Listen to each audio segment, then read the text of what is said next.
আসসালামু আলাইকুম রহমতুল্লাহ বরকাত। প্রিয় বন্ধুরা, আশা করি আপনারা সকলেই ভালো আছেন। আলহামদুলিল্লাহ, আপনাদের দোয়ায় আমিও ভালো আছি।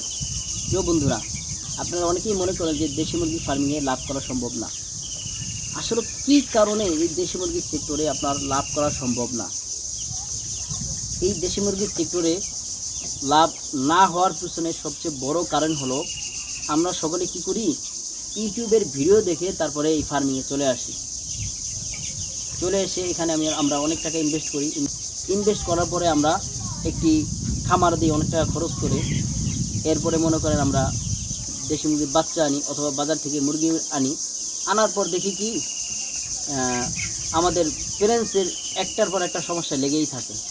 এরপরে আমরা যে বাচ্চাগুলো ফোটানোর পর এই বাচ্চাগুলো বোর্ডিংয়ে মারা যায়। আবার বোর্ডিংয়ে কোনো মতে টিকে গেলে 2 মাস 3 মাস বয়সে এই বাচ্চাগুলোর সমস্যা হয়ে যায়।